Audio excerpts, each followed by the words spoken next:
ধুম জ্বর কমানোর জন্য প্যারাসিটামল খেয়েই যাচ্ছেন, কিন্তু জ্বরটা ছাড়ছে না। রোজ নিয়ম করে প্রেশারের ওষুধ খাচ্ছেন, কিন্তু ঠিক ওঠানামা করছে রক্তচাপ।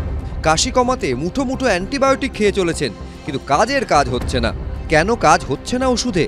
জাল ওষুধের রমরমার সময়ে উদ্বেগ বাড়িয়েছে central drug standard control organisation বা সিডিএসসিওর পরীক্ষার সাম্প্রতিক রিপোর্ট। কেন্দ্রীয় ড্রাগ কন্ট্রোলের পরীক্ষায় গুণমানের নিরিখে ডাহা ফেল করেছে দেশের 144টি ওষুধ। ফেল করা ওষুধের বেশিরভাগই নামী সংস্থার বহুল প্রচলিত ব্র্যান্ডের। প্যারাসিটামল থেকে শুরু করে antibiotic, pressure, thyroid, pneumonia, nerve থেকে হার্টের অসুখের ওষুধ কি নেই ফেলের তালিকায়? 144টির মধ্যে 26টি নমুনা ফেল করেছে কলকাতার ড্রাগ টেস্টিং ল্যাবে।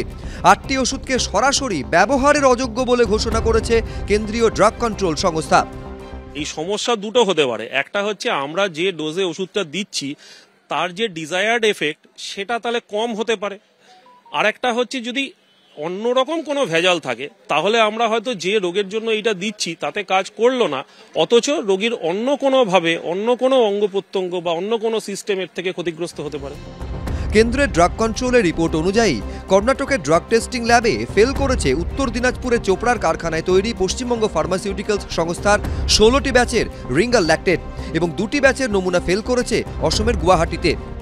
একটা ল্যাবরেটরি যেটাকে বলছে ঠিক আছে তার যে প্যারামিটার, আবার অন্য ল্যাবরেটরি তার প্যারামিটার বলে হ্যাঁ এটা আমাদের ঠিক আছে, এটাও তো আবার স্ট্যান্ডার্ডাইজেশন করতে হবে। এই যে কর্ণাটক, ওয়েস্ট বেঙ্গল, উড়িষ্যা এদের জায়গাটা করে স্ট্যান্ডার্ডাইজেশন আনতে হবে। তাহলে ল্যাবরেটরি স্ট্যান্ডার্ডাইজেশন নেই, ওদের ল্যাবরেটরি যেখানে বলছে ফেল হয়ে গেছে, আমাদের ল্যাবরেটরি বলছে পাস করে গেছে, বা অন্য একটা জায়গায় বলছে ঠিক আছে, তখন এটাকে একটা ইউনিভার্সাল একটা স্ট্যান্ডার্ডাইজেশন আনতে হবে। গত জানুয়ারি মাসে দেশ জুড়ে বিভিন্ন রাজ্যে র্যান্ডম স্যাম্পল টেস্ট করে central drug standard control organisation. প্রত্যেক রাজ্যে ড্রাগ টেস্টিং ল্যাবে ওই পরীক্ষা হয়। পরীক্ষার রিপোর্ট এসেছে ফেব্রুয়ারিতে। পরীক্ষার সেই রিপোর্টই প্রকাশ্যে এনেছে সিডিএসসিও। সন্দীপ সরকার, আশাবুল হোসেন, ঐশী মুখোপাধ্যায়, এবিপি আনন্দ, কলকাতা।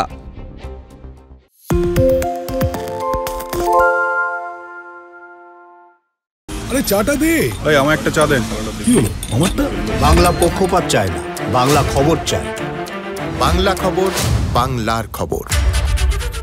সত্য অন্তহীন, সত্যের খোঁজও তাই, সত্য সন্ধানে তাই আমরা অক্লান্ত, অকুতভয়। এবিপি আনন্দ নতুন ভাবনার প্রতীক, যা মনে মুক্ত, তথ্যে যুক্ত এবং যাবতীয় সীমানার বাঁধন থেকে মুক্ত। সীমা না শব্দটির মধ্যে লুকিয়ে আছে মানা শব্দটি, যেন চোখ রাঙানি এক অদৃশ্য বেড়াজাল, যা আটকে রাখে আমাদের এক ছোট্ট গণ্ডির মধ্যে। একমাত্র সঠিক খবরই গড়ে তুলবে এক মুক্ত সমাজ। সেই জগৎ গড়ার লক্ষ্যে কোনো সীমানার ঠুকুটি আমরা মানব না। এবিপি আনন্দ এগিয়ে থাকে, এগিয়ে রাখে।